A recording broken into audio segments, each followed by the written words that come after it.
the dog's dinner. Tiddles curled her tail around her and wriggled to a more comfortable position.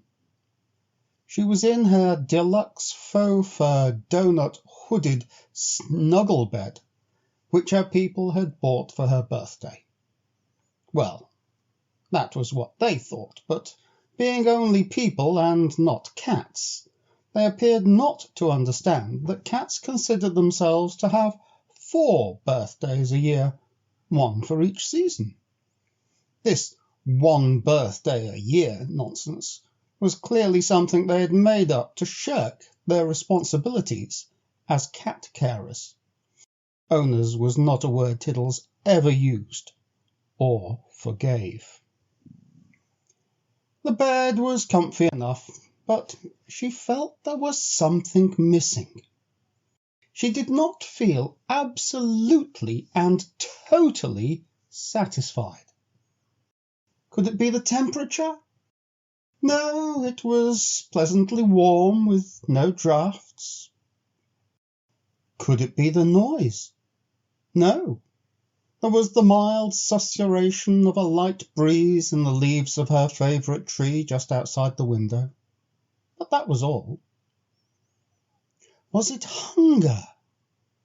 No, not exactly. She had eaten a light breakfast and a good lunch of meaty rabbit pieces in jelly, but it had satisfied rather than excited. Yes, that was it. She was becoming bored by the range of dishes being presented. It was all nice enough, but was nice enough good enough for a cat of her majestic pedigree? No, it was not. What could she do about this, though? Her people were biddable enough, but they did not speak more than a word or two of cat. Dictating a shopping list was certainly not going to work. Of course, she could go hunting, but that involved a lot of effort for a very meagre outcome in food terms. And then there was fur and bones and general yuckiness to contend with.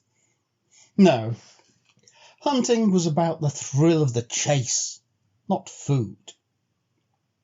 Then she heard a yapping from next door. Baxter the dog who lived there was shattering her peace with his incessant barking. Tiddles roused herself from her basket. There would be no rest now, so she decided to take a look at what all the fuss was about.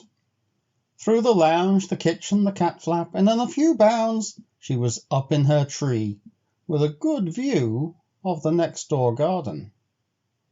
Baxter's man was holding a bowl up and chanting "Good dog" to Baxter, who leapt and yapped excitedly.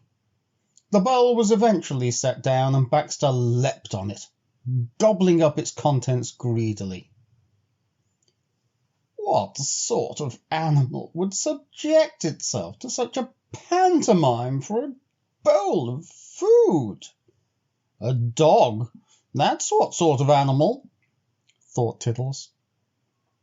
Having spent a few moments reflecting on what inferior creatures dogs were, she paused.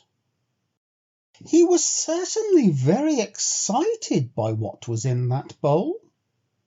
It must taste really good. If something was that good, shouldn't she be eating it? Well, of course she should.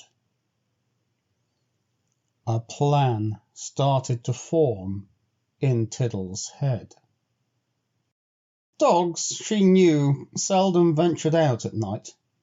She was not sure what they did instead, but a nighttime raid was too risky. What dogs were well known for was being walked. Yes. She would wait until Baxter was taken for his walk, and then... The next day Tiddles reasoned that there would be food put out in the morning, just as her people did, but that the walk would be done before he was allowed to eat it. This seemed sensible to her, so she decided to proceed with her plan on that basis. Tiddles waited on her windowsill. As soon as she spotted Baxter being taken for his walk, she was up and out and over the fence.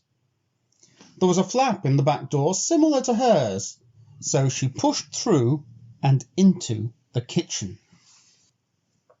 There on the floor, in the far corner, was a mat, with 2 bowls set out, one with water, one with dog food. She approached cautiously, one softly placed paw at a time.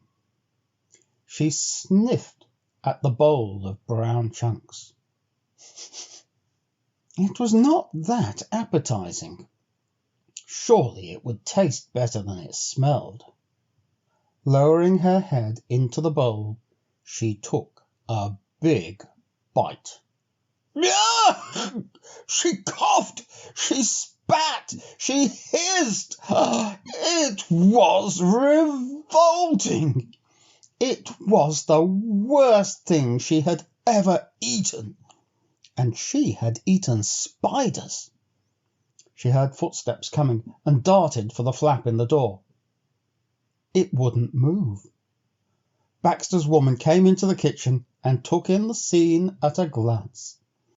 "Oh, aren't you a pretty pussy? Oh, come here, darling." So saying, she scooped Tiddles into her arms. The indignity was completed as the woman turned into the hall, and the man returned with Baxter.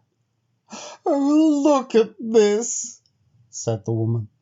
"Next door's little pussycat is pretending to be a dog. I expect she has been very taken with Baxter Waxter. Isn't that right, Diddums?" The door was still open, and with a mighty leap Tiddles freed herself from the woman's grasp and shot out of the door at full speed. She ran home, drank as much water as she could manage, and retired for the rest of the day to the dark recesses underneath her people's bed.